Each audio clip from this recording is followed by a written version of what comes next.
नमस्कार है जी। जय भारत है। ये आज का हमारा जो सेशन है ये एनआरआईज के लिए स्पेशली है। आप में से हमारे साथ ऑलरेडी कई लोग एनआरआईज क्लोज कम्युनिटी में जुड़े हुए हैं। कई लोग आप में से जो हमारे सीएक्सओस क्लोज कम्युनिटी में जुड़े हुए हैं, आपके कई भाई बंधु, रिश्तेदार, बच्चे बाहर रहते हैं। एंड आप सारों के कोई ना कोई नोन लोग बाहर पक्का रहते हैं। सो हमने सोचा कि जो हमारा ये जो सारथी का जो इनिशिएटिव है, इसके विद इन आज हम स्पेसिफिकली एनआरआई स्पेशल के पर्सपेक्टिव से बातचीत करें और ये बहुत सीरियसली आपको मद्देनजर में रखना है। एंड आप समझ सकते हैं जब मैं ऐसी टिप्पणी देके करता हूं बात, तो यानी कि इवेंट एंड टाइम एनालिसिस बहुत निकट आ चुका है। तो उसी के तहत हमारी जैसे पहले भी बातचीत हुई है, कई बार हमने बातचीत करी है, जो हमारे यूट्यूब पे भी हमने लाइव सेशंस करे एनआरआई स्पेशल के, या इवन जो हमारी सीएक्सओस क्लोज कम्युनिटी है या एनआरआईज क्लोज कम्युनिटी है, उसमें मैंने कई बार जिक्र किया है कि एनआरआईज के लिए, स्पेशली भारतीय एनआरआईज के लिए, जहां जहां वो वर्ल्ड में हैं वहां वहां दिक्कतें बढ़ेंगी। अब लेटेस्ट स्टेटमेंट रशिया के जो one of the financial advisers हैं, एंटन एंटन कोबियाकोव, उनकी स्टेटमेंट आई रिसेंटली कि यूएस जो है दोबारा खेल रचने जा रहा है अपने फाइनेंशियल सिस्टम को बचाने के लिए, अपनी सुप्रीमेसी और हेजेमोनी को बचाने के लिए, एंड जिसके लिए दोबारा लोगों का पैसा जो है बर्बाद होते हुए दिखेगा। आप उनकी पूरी स्टेटमेंट जो है यूट्यूब पे अवेलेबल है, यानी कि एंटोन कोबियाकोव है उसका नाम, ANTON KOBYAKOV, यानी कि एंटोन कोबियाकोव। उनकी स्टेटमेंट को अब आराम से डिटेल में समझना है। रशिया के one of the top financial advisers हैं। आप यूं समझ सकते हैं पुतिन के वन ऑफ द हैंड्स हैं। तो अगर उनकी ये स्टेटमेंट ग्लोबल फोरम पे उन्होंने ये स्टेटमेंट दी है, तो ऑब्वियसली अब बात को आपको सीरियसनेस में लेना पड़ेगा, क्योंकि इससे पहले तो मैं ही कह रहा था, और मैं कौन हूं, मगर वो तो एंटोन है। अब उसकी बात समझनी जरूरी है, क्योंकि रशिया का जब प्रीमियर कोई ऐसी बात करता है, और हमें पता है कि रशिया की जो इंटेलिजेंस है वो अपने आप में बहुत मायने रखती है, तो अगर रशियन टॉप नॉच की ये स्टेटमेंट है, एंड वो स्टेटमेंट को आप आराम से सुन लेना, उसके तहत अब अगर आप एनआरआईज हैं, या आपके बच्चे बाहर हैं, या आपके कोई कलीग रिश्तेदार एनआरआईज हैं, तो उनको बताने का समय आ गया है कि उनके लिए दिक्कतें वहां पे बढ़ने वाली हैं। ट्रिगर पॉइंट स्टार्ट होता है। इस बार एंटोन कोबियाकोव ने वो बात जिक्र करी है जो मैं पिछले 2 साल से जिक्र कर रहा था, और हमने इसके ऊपर वेबिनार्स करे। मैं आपको याद दिलाता हूं किसके ऊपर। उनकी स्टेटमेंट ये है कि अब यूएस क्या कर रहा है, जो उसने जीनियस एक्ट पास किया है, एंड मैं इसके ऊपर आराम आराम से मजे ले लेके सोलो वीडियोस बनाऊंगा, सोशल मीडिया में डालूंगा, ताकि आपको एजुकेट भी कर पाऊं कि जीनियस एक्ट क्या है, यूएस उसके तहत क्या करना चाह रहा है। वो मैं आराम आराम से आपको बताने की कोशिश करूंगा, मगर यहां पे सिर्फ आगाह करने की कोशिश है। एंड जीनियस एक्ट के तहत उन्होंने ऐसा थ्रू कर दिया है कि जो उनका डॉलर है, जिसकी वैल्यू में परेशानी हो रही है, क्योंकि यूएस की ट्रेजरीज के कोई बायर बाहर मिल नहीं रहे हैं, तो उन्होंने यूं कर दिया कि जो डॉलर है उसकी वैल्यू के अगेंस्ट उन्होंने अपनी क्रिप्टो करेंसी खड़ी कर दी है, जिसका नाम है स्टेबल कॉइन। आपको याद होगा हमने 1-2 साल पहले वेबिनार्स करे थे, और हमने बड़ी क्लियर भाषा में जिक्र किया था। एंड ऑब्वियसली आप में से किसी को वेबिनार्स देखने हो, तो हमारा जो सारथी प्रीमियम का इनिशिएटिव है, उसमें आप पुराने ये वाले वेबिनार्स को एक्सेस कर सकते हैं।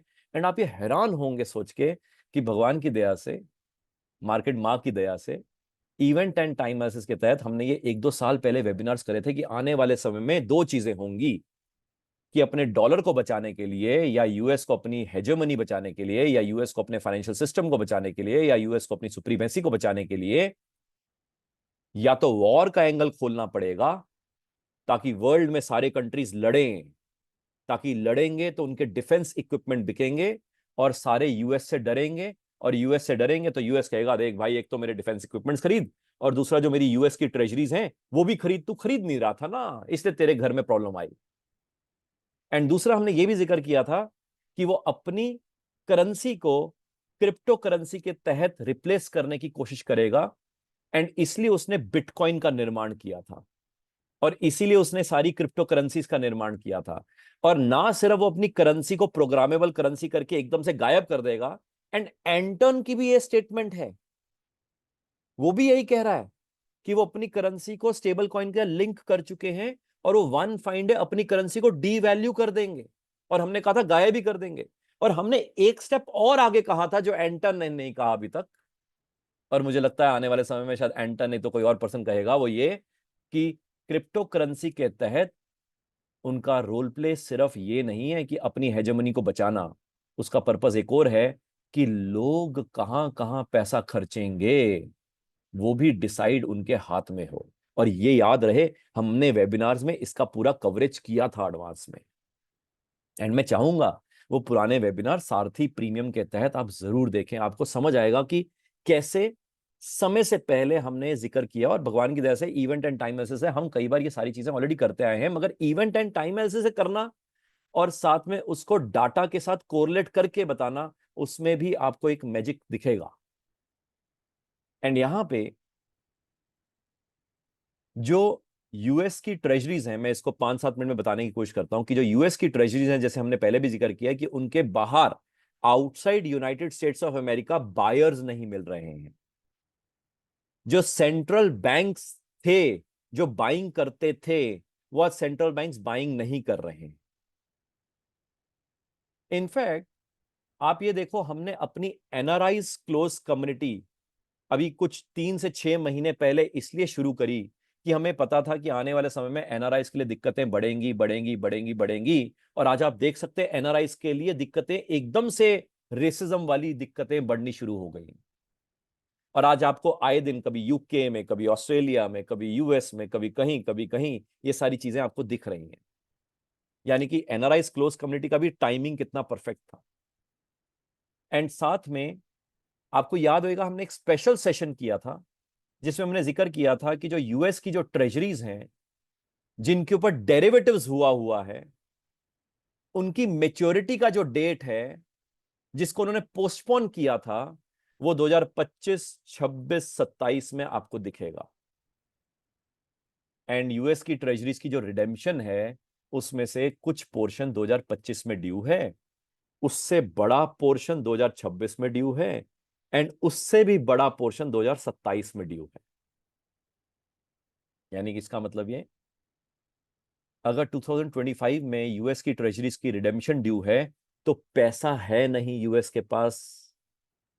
जिस पैसे में वो पैसा देने की तैयारी पे हैं, सामने वाला वो पैसा लेना नहीं चाहता है। सामने वाला कहता है डॉलर में मेरे को पेमेंट नहीं चाहिए, मेरे को गोल्ड चाहिए। गोल्ड यूएस दे नहीं रहा है, या पता नहीं है भी या नहीं।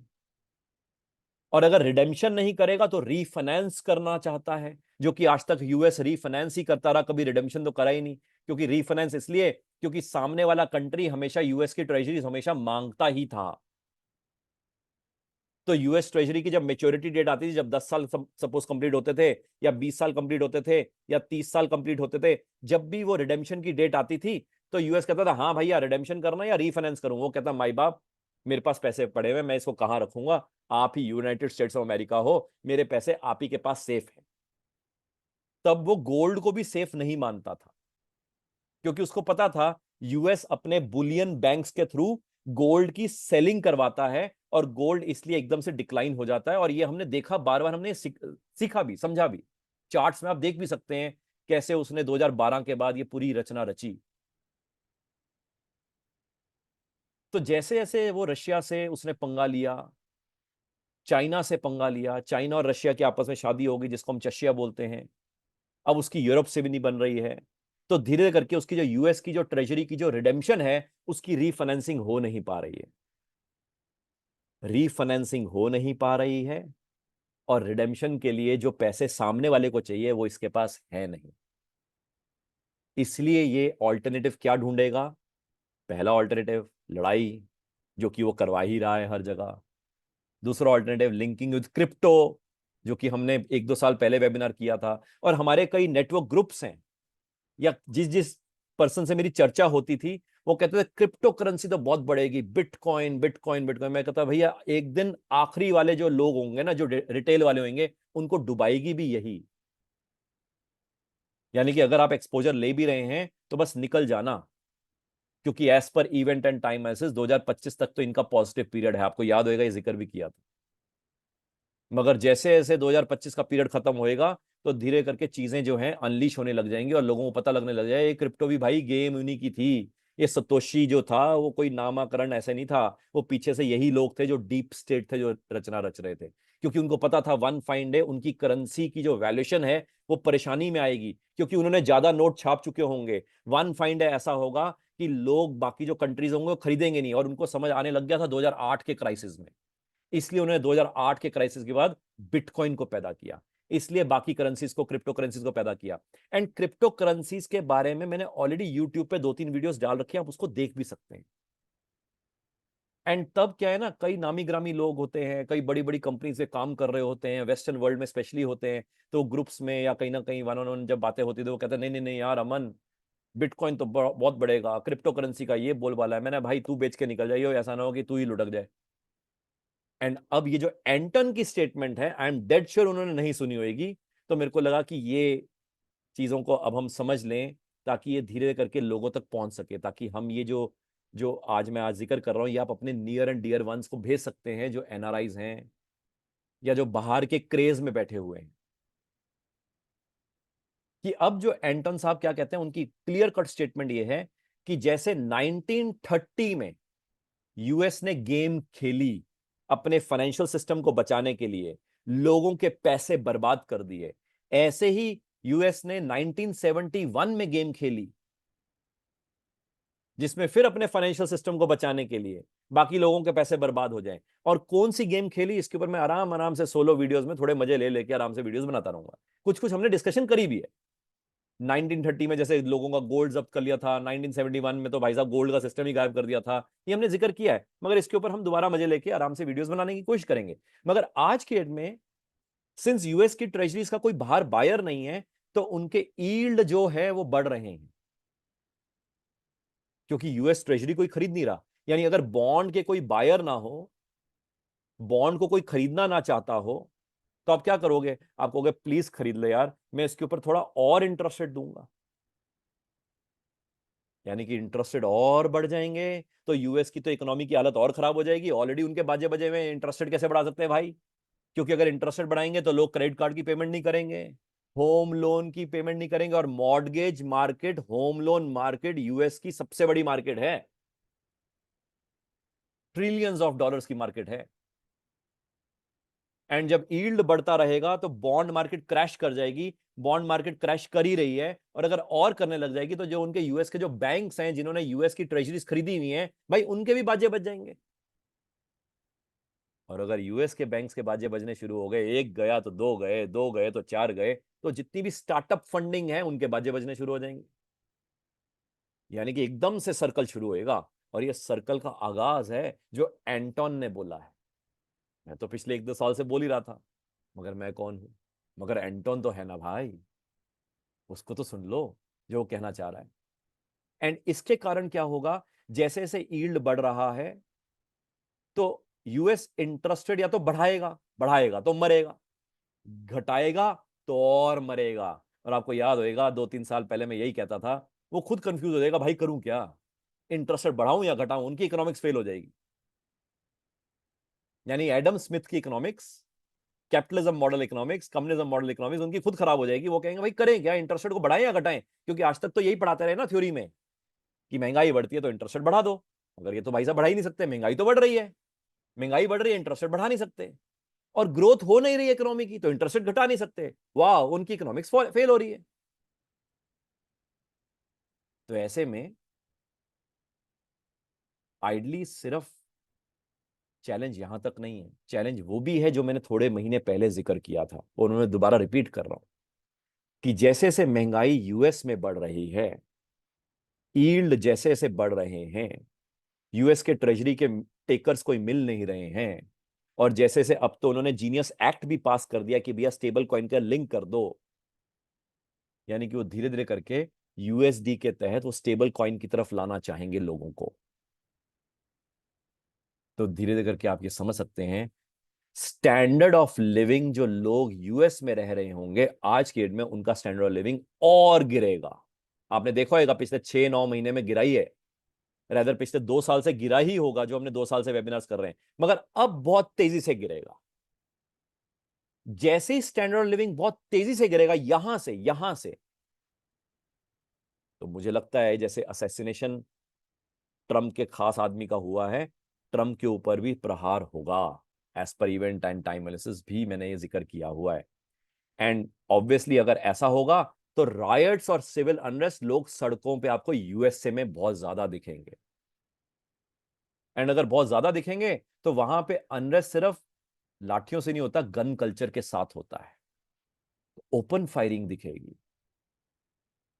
एंड जैसे ही यूएस में आपको दिखेगा, यूएस सिर्फ अकेला सफर नहीं करेगा, क्योंकि डॉलर का मतलब जो भी कंट्रीज और करेंसीज हैं जो डॉलर के साथ लिंक्ड हैं, यानी कनाडा ऊपर है, यूरोप है, इनफैक्ट जिनकी करेंसीज पेग्ड हैं, आने वाले समय में मिडल ईस्ट भी है, ऑस्ट्रेलिया न्यूजीलैंड भी है, यानी कि ये सारे कंट्रीज में आपको धीरे धीरे धीरे करते हुए economic downfall, inflationary pressure, bond का यील्ड बढ़ना, लिक्विडिटी का क्रंच, एंड साथ में अनरेस्ट दिखेगा। इसका सबसे ज्यादा नुकसान जो मैंने पहले भी जिक्र किया है वो होगा भारतीय एनआरआईज के लिए, क्योंकि मोस्ट एफिशिएंट हम हैं और प्रोग्रेसिव कंट्री हमारा ही होगा, तो इन सारे लोगों को हमसे सड़न होगी। तो जो रेसिज्म वाली जो आप पिक्चर्स आज देख रहे हैं, ये एकदम से मल्टीप्लायर इफेक्ट से बढ़ेंगी। और मैं पहले कहता था वेस्टर्न वर्ल्ड में, मैं आज वेस्टर्न वर्ल्ड नहीं बोल रहा, मैं दोबारा रिपीट कर रहा हूं, हर वो कंट्री जो यूएसए के साथ लिंक्ड है। मैं पहले सिर्फ वेस्टर्न वर्ल्ड बोलता था, यानी कि आज मैं कह रहा हूं हर वो कंट्री जो यूएसए के साथ लिंक्ड है वो सफर करेगी। एंड इसका मतलब ये, मैं डायरेक्टली आपको ये बता रहा हूं आज इस सेशन से कि अपने नोन लोग जो एनआरआईज हैं, या अगर आप एनआरआईज हैं, पैकिंग करने का समय आ गया है। सिर्फ ट्रिगर पॉइंट्स बाकी हैं, यानी आपका पैसा कैसे एकदम से डीवैल्यू होगा, क्योंकि आपके जितने भी assets United states of America के डॉलर के लिंक्ड अगर हैं, इनडायरेक्टली या डायरेक्टली, कोई भी एसेट्स आपके, उसमें सफरिंग बहुत तेजी से आएगी अब। एंड मैं आपको बता रहा हूं, वन फाइन डे कई जगह पे ऐसा भी दिन आएगा जब वो कहेंगे एनआरआईज को, पैकअप, निकल लीजिए, सब यहीं पे छोड़ जाइए। ये दिन हो सकता है 1 साल में ना हो, मगर अगले 3-4 साल में पक्का आपको कई देशों में सुनने को और देखने को मिल जाएगा। एंड हो सकता है कुछ कुछ देशों में 2026 से ही शुरू हो जाए। तो मैं चाहता हूं इसको सीरियसली ले लीजिए, अपने नोन लोगों को ये जरूर शेयर कर देना। एंड इसका जो डिटेल्ड वर्जन नॉलेज के एंगल से, वो मैं आराम से सेल्फी सेल्फी वीडियोस में बना बना के शेयर करता ही रहूंगा।